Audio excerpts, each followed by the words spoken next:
advocating for the legalization of same-sex marriage in the Philippines, advancing equality and human rights.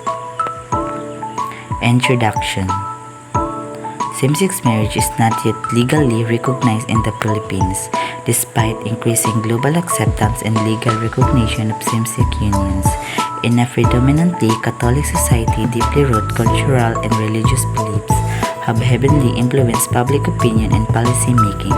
However, as the world moves toward recognizing the rights of LGBTQ+ individuals, it is crucial for the Philippines to consider the legalization of same-sex marriage as a step toward greater equality, inclusivity, and human rights for all its citizens.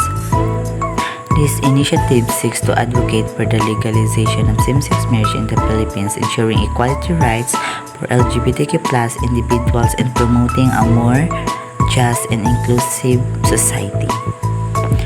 Objectives. Main objectives: to advocate for the legalization of same-sex marriage in the Philippines, ensuring equality rights for LGBTQ+ and fostering a society based on equality, love, and respect. Specific objectives: to raise public awareness about the significance of recognizing same-sex marriage as a basic human rights, to provide educational campaigns that highlights the benefits of marriage equality for LGBTQ+ individuals in the wider community, to engage with policymakers, activists, and the public to initiate legislative reform that support marriage equality, to facilitate open dialogue and discussion to challenge misconceptions, prejudice, and cultural barriers surrounding same-sex marriage.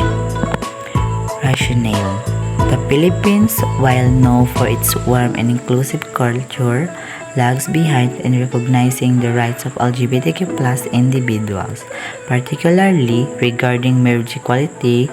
Legalizing same-sex marriage would offer LGBTQ+ couples the same legal rights and protections that heterosexual couples receive, including inheritance rights, healthcare access, and adoption rights. It would also help normalize LGBTQ+ relationships, reduce stigma, and promote social justice. By legalizing same-sex marriage, the Philippines can align itself with the global human rights standards and move toward a more inclusive society. Methodology: research. Conduct survey and focus groups to gather public opinion on same-sex marriage and the factors influencing people perspective. Study the legal and social outcomes of countries that have legalized same-sex marriage, such as the United States, Canada, and Taiwan, to present evidence of the positive impacts of marriage equality. Analyze legal frameworks and draft proposals for how same-sex marriage can be legalized in the Philippines context. Public awareness campaign. Launch an information campaign using media platforms, social media, and local events to educate the public about the importance of marriage equality and its benefits.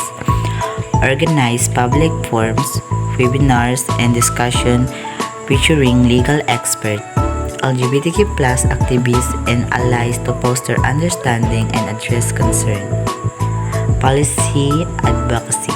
Engage with progressive lawmakers and human rights advocates to push for the introduction of bills supporting same-sex marriage.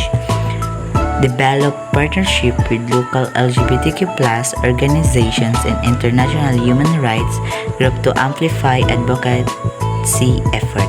Dialogue and engagement.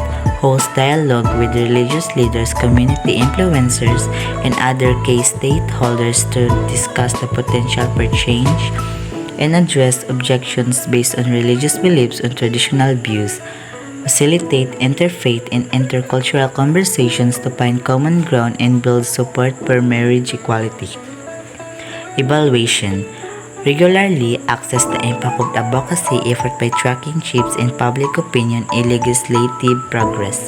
Conduct feedback survey to evaluate the effectiveness of public outreach efforts and adjust strategies accordingly. Target audience.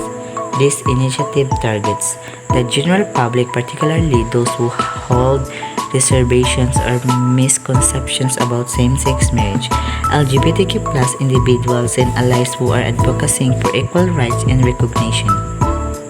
Policymakers and lawmakers who can champion the cause and enact laws supporting marriage equality, religious and community leaders, engaging them in dialogue to bridge cultural and religious divides, local international LGBTQ plus organizations that can provide resources,